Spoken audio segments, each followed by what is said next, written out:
परम पिता परमात्मा पूर्ण ब्रह्म सारी सृष्टि के रचनहार कबीर परमेश्वर जी की असीम रजा से आप सभी पुण्यात्माएं परमेश्वर की महिमा सुनने के लिए उपस्थित हैं।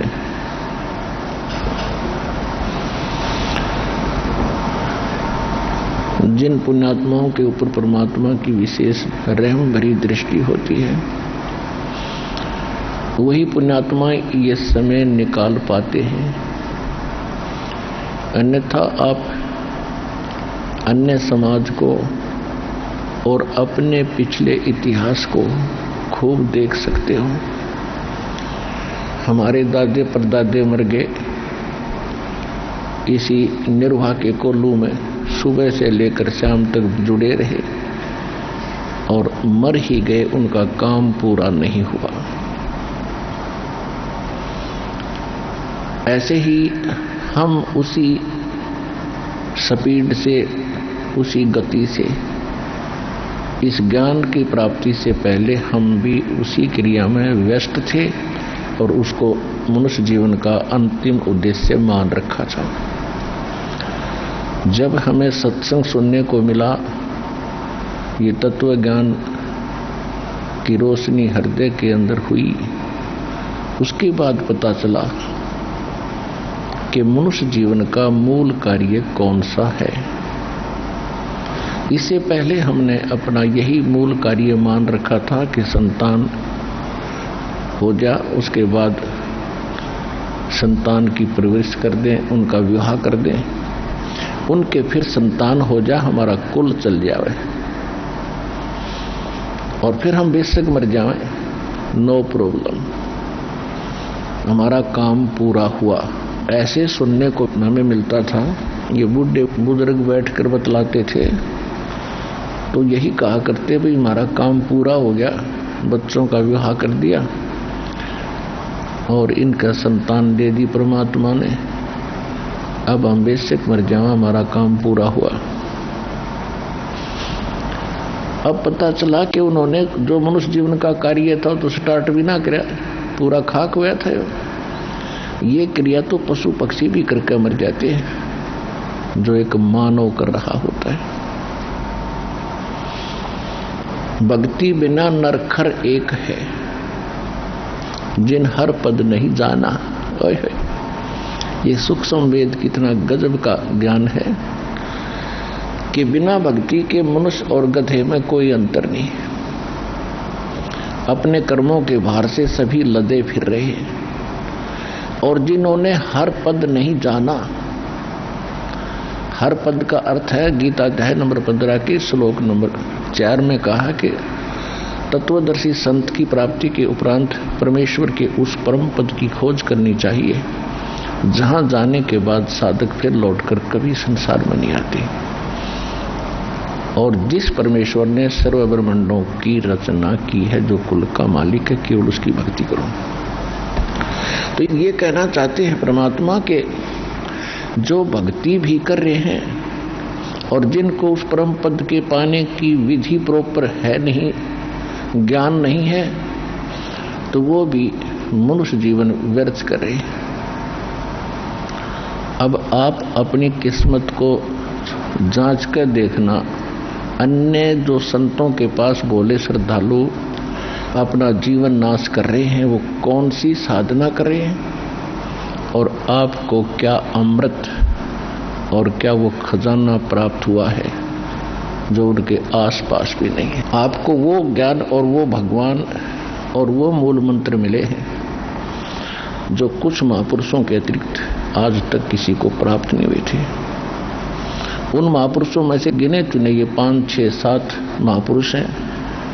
आदरणीय धर्मदास साहिब जी, आदरणीय मुरुगदास साहिब जी, आदरणीय नानक साहिब जी, आदरणीय दादू साहिब जी, आदरणीय गरीबदास साहिब जी गांव छुरानी जिला दद्दर हरियाणा वाले, आदरणीय गीसादास साहिब जी गांव खेखड़ा जिला बागपत उत्तर प्रदेश, और नामदेव जी, यानी कुछ महापुरुषों को परमात्मा विशेष रहम करके मिले।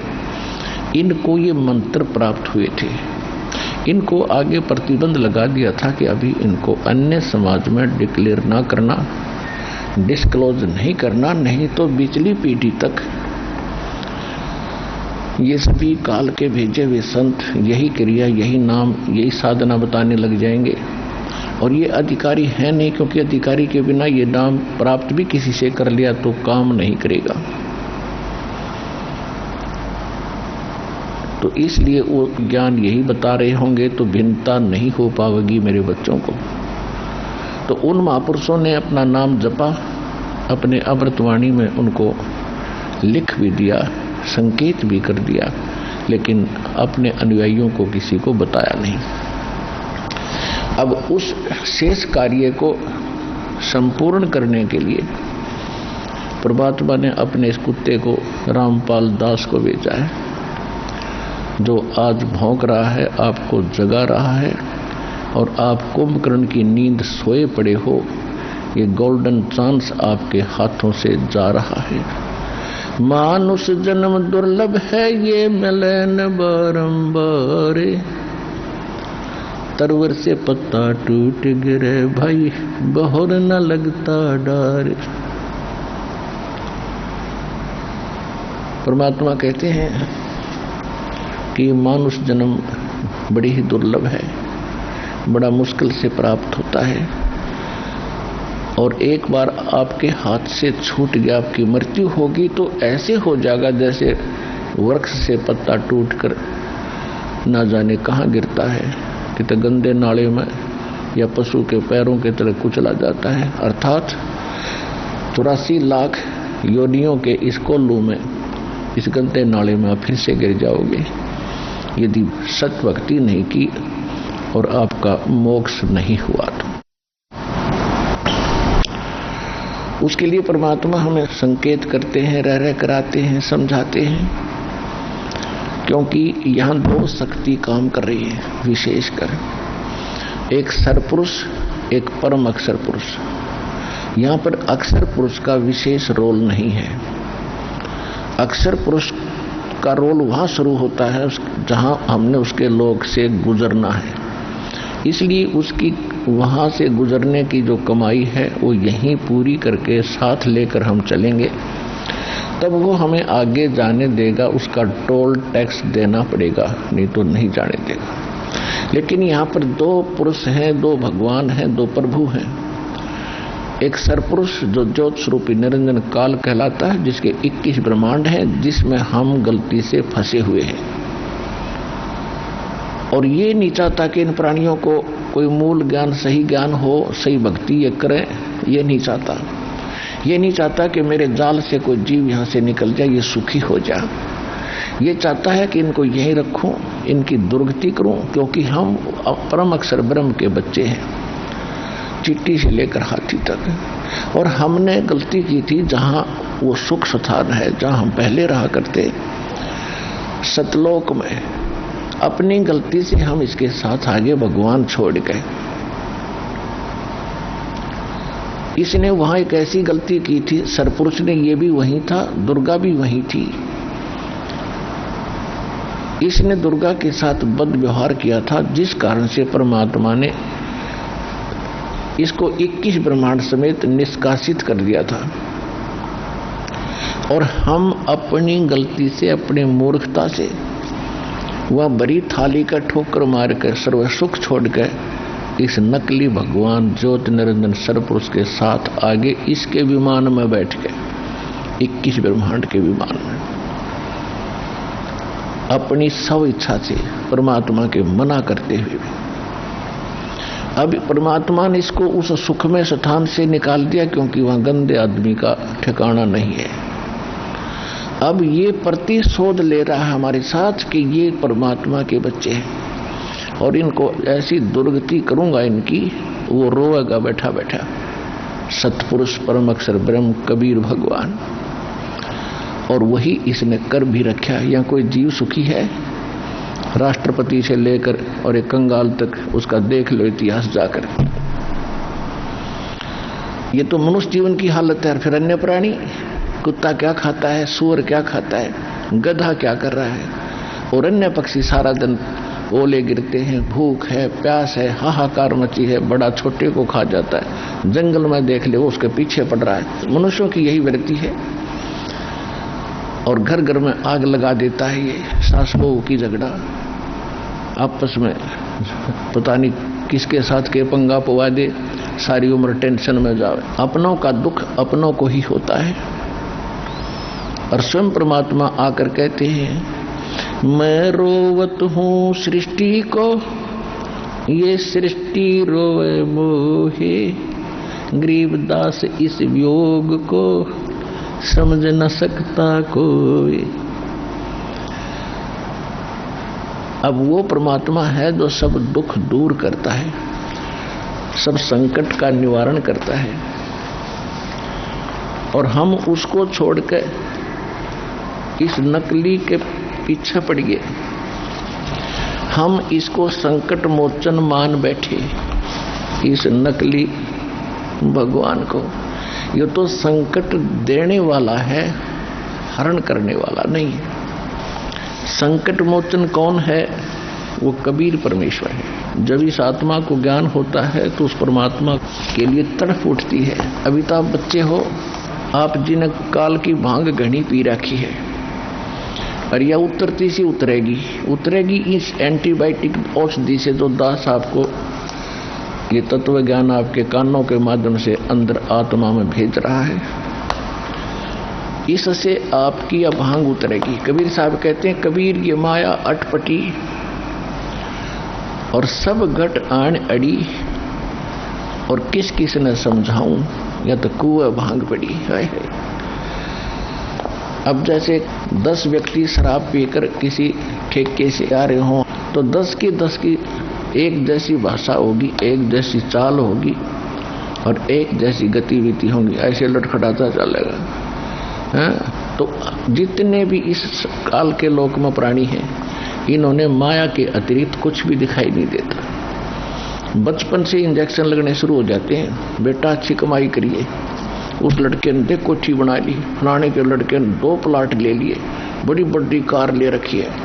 हम फिर उसी स्पीड से उस माया की भांग को अधिक पीते रहते हैं। और सतगुरु आए दया करी, ऐसे दीन दयाले, ये बंदी छोड़ वृतास कहा, जठरगनी प्रतिपाल। सतगुरु आए दया करी, ऐसे दीन दयाल खुद मालिक आए, उसने आकर हमें समझाया तुम कर क्या रहे हो भोले भक्तों, और करना क्या चाहिए था तुमने। उसके बाद जब ये ज्ञान सुना, दास की सती थी ऐसी होगी थी है भगवान, अब क्या करें, इधर के रहे ना उधर के। फिर हिम्मत दी, ज्ञान बढ़ता चला गया कि भक्ति हम इन्हीं क्रियाओं को करते करते आसानी से कर सकते हैं। लेकिन परमात्मा को अधिक महत्व देंगे तो परमात्मा हमारे अधिक निकट होगा, और फिर हमारे सब काम उस पावर से होंगे, भगवान की शक्ति से होंगे। जैसे पहले हाथ से चक्की पीछा करती माताएं बहनें, ये था मैनुअल, ये तो प्रारब्ध था हमारा, नहीं समझो प्रारब्ध मिल रहा था जब तक हम कबीर साहब की शरण में नहीं आए थे। और जब इलेक्ट्रिक होगी ये सब चक्कियां, अब बटन दाब दे, कट्टा कट 1 घंटे में 1 क्विंटल पीस ले। तो अब पावर से जो काम हो रहा है, जैसे हैंडपंप पावर से चल पड़ा, पशुओं का चारा काटने की मशीनें होती थी हाथ से घुमाते थे, अब वो पावर से चलती है फटाफट, आप खड़ा देख रहा चारा कट रहा है। तो ऐसे इस पर परमात्मा की पावर का कनेक्शन लेने के बाद यदि आप इसको मेंटेन ठीक रखोगे, कनेक्शन कटने नहीं दोगे, तो ये भगवान की पावर से आपके सारे काम बहुत आसानी से होया करेंगे। तो इसलिए परमात्मा की आवश्यकता बहुत है, और फिर ये ज्ञान से यह भांग भी उतरेगी। संकट मोचन कष्ट हरण हो, मंगल करण कबीर के आगे शरण तेरी। संकट मोचन कष्ट हरण हो, मंगल करण कबीर के आगे शरण तेरी। पहले तो मोहे ज्ञान नहीं था, प्रेम बनाना तेरे में। पहले तो मोहे ज्ञान नहीं था, प्रेम बनाना तेरे में। दीन जान के माफ कीजियो, ये खता हुई बिन बेरे में। दीन जान के माफ कीजियो, खता हुई बिन बेरे में। अनगिन अवगुण भरे मेरे में, माफ करो तकसीर के आगे शरण तेरी। संकट मोचन कष्ट हरण हो, मंगल करण कबीर के आगे शरण तेरी। ये जम्बुक वाली रैन 84, आन गिरा हूँ झेरे में। या जम्बुक वाली रात 84, आन गिरा हूँ झेरे में। ऊंची ऊंची लाई छलांगा, यत्न किए बहु तेरे में। ऊंची ऊंची लाई छलांगा, यत्न किए बहु तेरे में। काम क्रोध अहंकार लोभ की, ये मोटी जड़ी जंजीर के आगे शरण तेरी। संकट मोचन कष्ट हरण हो, मंगल करण कबीर के आगे शरण तेरी। कर्म कुसंगत बहुत किए, वो जाते हैं नहीं कहे। आके आप संभालो दाता, 84 में जाह बहे। आके आप संभालो दाता, 84 में जाह बहे। जन्म मरण के कष्ट सहे, अब मिटो जन की पीर के आगे शरण तेरी। संकट मोचन कष्ट हरण हो, मंगल करण कबीर के आगे शरण तेरी। गुप्त रूप से सब काज सारते, जो भी विपता आने पड़े। गुप्त रूप से सर्व काज सारते, जो भी विपता आने पड़े। एक दिन दर्शन देने होंगे, दीन दयाल न्यो नहीं सरे। एक दिन दर्शन देने होंगे, दीन दयाल न्यो नहीं सरे। तुम बिन पापी नहीं तेरे मेरा, अवगुण भरा शरीर के आगे शरण तेरी। संकट मोचन कष्ट हरण हो, मंगल करण कबीर के आगे शरण तेरी। प्रेमी पक्षी दुखी होते हैं, जब बिछड़ जा रहन पड़े। प्रेमी पक्षी दुखी होते हैं, जब बिछुड़ जा रहन पड़े। हम युगों युगों के बिछुड़े फिरते, कैसे अब मन धीर धरे। हम युगों युगों के बिछुड़े फिरते, कैसे अब मन धीर धरे। जैसे जल बिन मीन मरे मेरी, ऐसी हुई तासीर के आगे शरण तेरी। संकट मोचन कष्ट हरण हो, मंगल करण कबीर के आगे शरण तेरी। रजा तेरी से दादू नानक जी का, सत्यलोक में वास हुआ। रजा तेरी से दादू नानक जी का, सत्यलोक में वास हुआ। 100 प्रश्न उत्तर कीने, तब धर्मदास के विश्वास हुआ। 100 प्रश्न उत्तर कीने, तब धर्मदास के विश्वास हुआ, भगत के कारण खवास हुआ, जागी सुल्तानी की तकदीर के आगे शरण तेरी। संकट मोचन कष्ट हरण हो, मंगल करण कबीर के आगे शरण तेरी। हिरण वाला पैर उलझा लिया, पड़ मोह माया के चक्कर में। हिरण वाला पैर उलझिया, पड़ मोह माया के चक्कर में। अब मोह ज्ञान हुआ मैं आ गया इस काल बली के टक्कर में।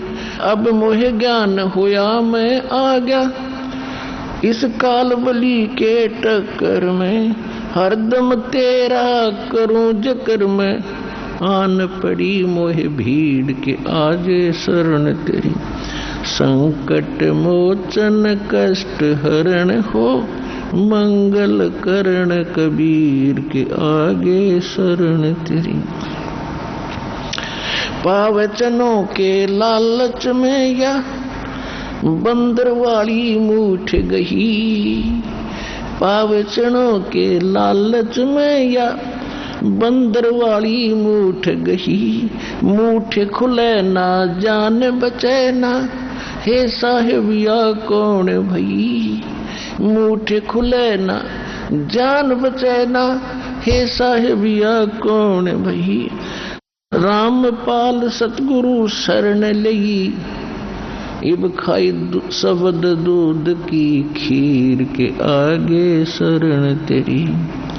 संकट मोचन कष्ट हरण हो, मंगल करण कबीर के आगे शरण तेरी।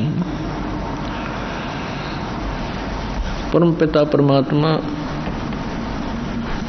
कबीर परमेश्वर वो सर्वशक्तिमान है, वो हमारे सर्व संकटों का नाश कर सकते हैं, सर्व सुखदाई है ये परमात्मा। इसमें आत्मा अपना ज्ञान होने के बाद तो परमात्मा को याद करके अपने किए हुए कर्मों को ऐसे याद करेगी। इसमें क्या बताया है कि पावचनों के लालच में या बंदर आड़ी मूठ गही। ये बंदर पकड़ने वाले क्या करते हैं, एक बिल्कुल टाइट से मुंह की एक सुराही बनवाते स्पेशल टाइप की कुम्हार से, वैसा करते थे पहले। और वो क्या करते हैं, उसको मिट्टी में दबा देते थे। उसकी गर्दन थोड़ी सी ऊपर रहती थी, और जिसके अंदर से बंदर का हाथ मुश्किल से प्रवेश कर जाता था, और उसमें कुछ चने डाल देते थे। उसका खाद्य जो बंदर को पसंद होता था, चने, और कुछ चने उसके आसपास उस सुराही के उस गड्ढे के चारों तरफ डाल देते थे। अब बंदर आता था पहले तो बाहर चने देखकर खाने के लिए वृक्ष से उतर कर वो चने खाते खाता, फिर क्यों हम बेईमान तो हैं ही, अंदर दिखते हैं ढेर सारे पड़े, तो हाथ फंसा के और मुट्ठी भर के, और फिर वो भागने की सोचता है। वो भागे कैसे, मुट्ठी फंस गई, मुट्ठी वो खोल नहीं सकता, उसका स्वभाव है। और टट्टी करे और चिल्लावे और मुट्ठी खुल नहीं, टर टर टर। उसको पता है कि मूर्ख न पता नहीं, न छोड़ दूं। तो बंदर को फिर ऐसे वश करके वो फिर बेचता है कहीं, फिर उसको सारा दिन नाच नचाते हैं, उसकी दुर्गति करते। तो हम ऐसे फंस गए आके, इस काल ने ऐसा कर दिया हमारे साथ। अब ये झूठे सुख, छोटी मोटी कोठी बंगले या मूठ भरवा रखी हमारी, रिया हमारे पर छूटे नहीं, इतना हम बचाने आड़े चिल्लाए जाएंगे, रिश्ते पकड़े रहेंगे। अब परमात्मा ने क्या किया, अब बंदर पकड़ने वाला कई जगह ऐसे सिस्टम फिट कर देता है, 7-8 जगह। कोई नेक व्यक्ति जा रहा था, उसने केले ले रखे थे अपने थैले में, सफर कर रहा था। उसने देखा भाई बंदर फंस गया, उसको मालूम था कि वो किस तरह जकड़ा हुआ है, उसने क्या किया, एक केला डाल दिया उसके हाथ की पहुंच से थोड़ा सा दूर। एक तो उसने फंसाए रखा था उसमें सुराही में, और एक देख लिया इतनी दूर तक इसका हाथ जाए। उसने इतनी दूरी पर केला डाल दिया। अब हम लालची सोचा ये बिठा ले, बंदर ने सोचा ये उठा ले। उधर ध्यान गया तो वो हाथ थोड़ा सा ढीला हुआ, चने छूट गए, वो हाथ निकल गया, वो केला उठा के भाग लिया। तब आपके हाथ में केला दे दिया अपने दास ने, ये मैं उठा के भाग दिया।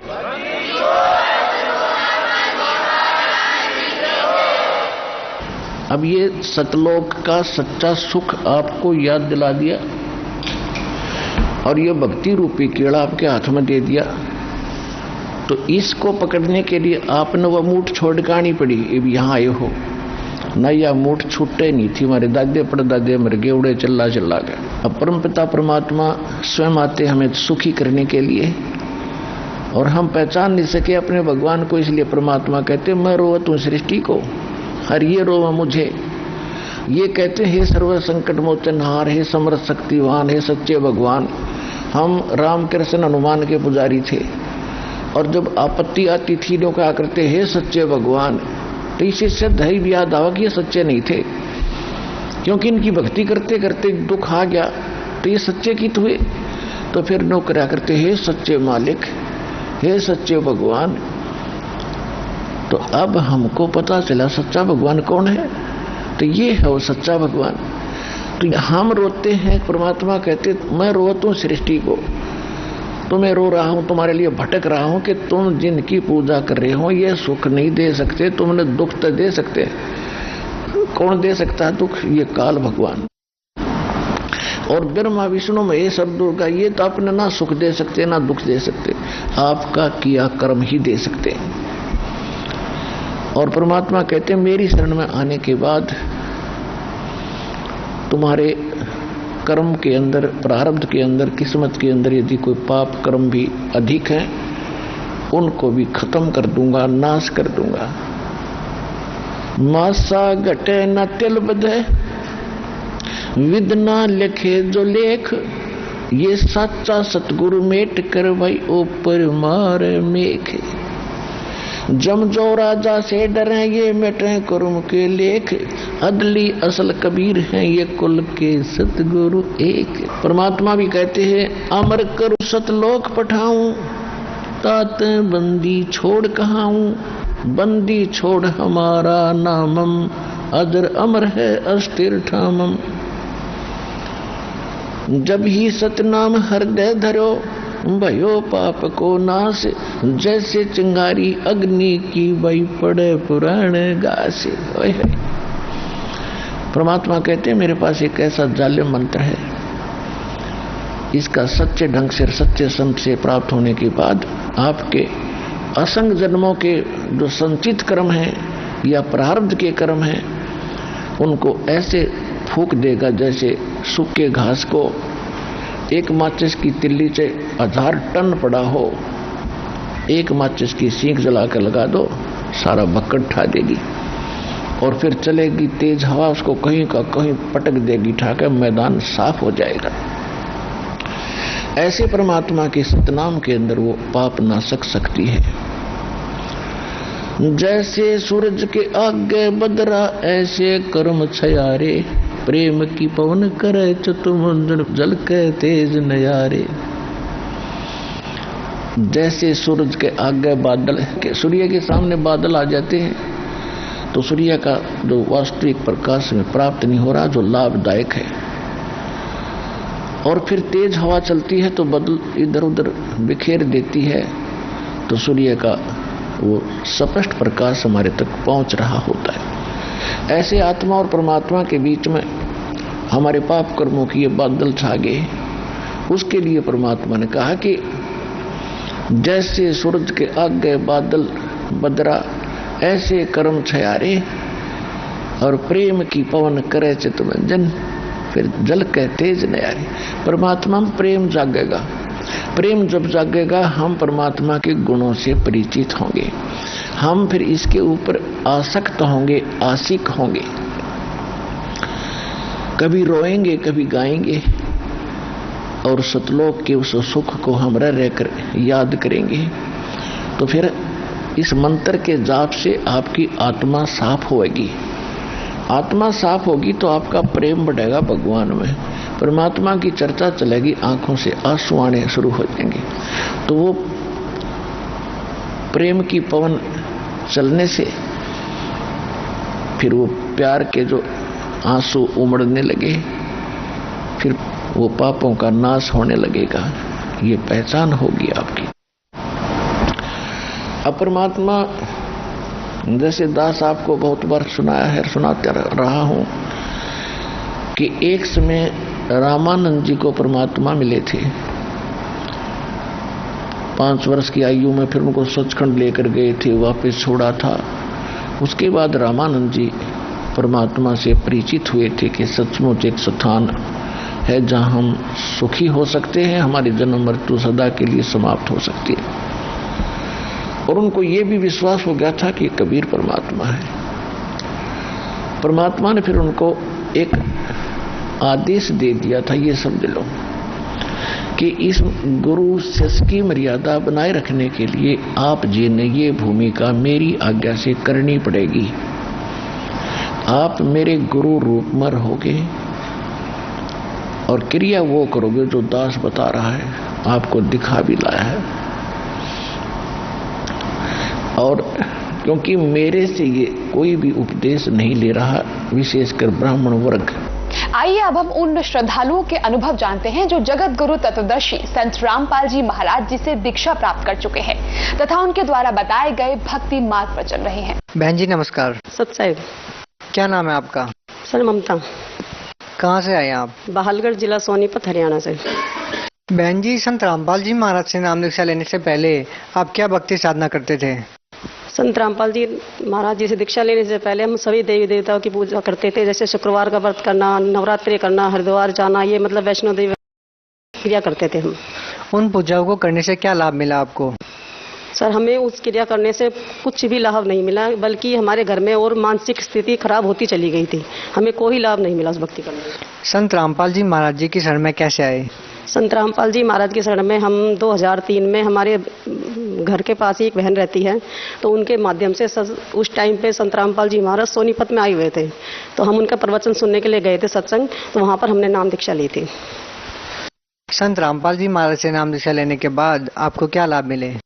संत रामपाल जी महाराज जी से दीक्षा लेने के बाद सबसे पहला लाभ तो ये मिला कि मेरे हस्बैंड प्राइवेट जॉब करते हैं, बिजली का काम करते हैं वो, तो उनको 2-3 बार इतने मतलब बहुत ही भारी बिजली ने झटके दिए हैं कि परमात्मा ने उनकी मृत्यु थी, जीवन दान दिया परमात्मा ने उनको। दूसरा लाभ, मेरे बड़ा बेटा है, उसको बचपन से ही चक्कर आते थे, मतलब जैसे मिर्गी के दौरे पड़ना बोलते ना, उस तरीके चक्कर आते, परमात्मा ने उसको भी ठीक किया है। मैं हमेशा बीमार रहती थी, परमात्मा ने मेरे शरीर में भी बहुत आराम दिलवाया मालिक ने। और परमात्मा की दया से सबसे बड़ा लाभ तो ये मिला कि हमें मोक्ष मार्ग मिल गया है। और जहाँ हम भटकते रहते थे कि भाई इस पूजा करने से ये लाभ मिलता है, ये मिलता है, कुछ भी लाभ नहीं मिला था, लेकिन भगवान ने हमारे सब दुख दूर कर दिए हैं। संत बहन जी, संत रामपाल जी महाराज जी अभी जेल में है, फिर भी आप लोगों का संत रामपाल जी महाराज के प्रति दृढ़ विश्वास है, क्यों? क्योंकि हमारे संत रामपाल जी महाराज हमें सत्य भक्ति का मार्ग दिखाते, शास्त्रों के अनुसार ही हमें भक्ति करवाते हैं, इसलिए हमारा वो बहुत ही ज्यादा दृढ़ विश्वास है। कुछ लोगों के द्वारा बाहर दीवारों पर पैम्पलेट चिपकाए गए थे, उसमें लिखा है कि पूर्ण संत की क्या पहचान है? पूर्ण संत की पहचान ये है कि हमारे परमात्मा कहते हैं कि जो संत तत्वदर्शी संत वही कहलाएगा जो संसार रूपी पेड़ को एक एक चिन चिन करके बता देगा, जड़ तना डाल क्या पत्ते क्या चीज है, तो वही हमारे लिए पूर्ण संत है। आपके अनुसार तत्वदर्शी संत कौन है? हमारे अनुसार तत्वदर्शी संत इस टाइम इस भगवान के रूप में आए हुए परमात्मा संत रामपाल जी महाराज हैं। बहन जी, क्या संत रामपाल जी महाराज अभी भी अपने शिष्यों को वैसे ही लाभ देते हैं जैसे जेल में जाने से पहले देते थे? बिल्कुल, जैसे पहले देते थे वही लाभ, बल्कि उससे बढ़ चढ़ के लाभ मिल रहे भक्तों को। तो जितना लाभ हमें नाम लेने से नाम लिया था उससे ज्यादा लाभ मिल रहे अब तो बहुत। बहन जी, बरवाला की घटना के बाद भी संत रामपाल जी महाराज के समर्थकों की संख्या लगातार बढ़ती जा रही है, आप लोगों का क्या कहना है? हमें तो बहुत अच्छा लगता है, क्योंकि हमारे परमात्मा का ज्ञान ही इतना वो है कि जो सच्चाई के साथ ज्ञान दे रहे हैं परमात्मा, कि हमें तो बहुत अच्छा लगता है कि हमारी और बढ़ चढ़ के संगत आ रही है। बहन जी, आपके गुरुदेव संत रामपाल जी महाराज पर बहुत सारे आरोप लगे हैं, आप उन आरोपों के बारे में क्या कहना चाहेंगी? सरकार से आपकी क्या मांगे हैं? सरकार, ये तो सारे आरोप लोग, जो आरोप हमारे ऊपर लगाए गए, हमारे परमात्मा के ऊपर लगाए गए हैं, ये सब झूठे हैं। और हम सरकार से सिर्फ एक ही मांग करें कि हमारी सीबीआई जांच करें। सीबीआई जांच कर देंगे तो सच और झूठ सामने आ जाएगा। आप भगत समाज को क्या संदेश देना चाहेंगे? मैं भक्त समाज से ये संदेश देना चाहती हूँ कि ये मानुष जन्म बार बार नहीं मिलता है। इस टाइम धरती पर भगवान आए हुए हैं, स्वयं कबीर साहब आए हुए हैं संत रामपाल जी महाराज जी के रूप में। अब जल्दी से जल्दी आप सब लोग इस साल बरवाला में आइए और अपना कल्याण करवाइए। जी बहुत बहुत धन्यवाद। सत साहिब।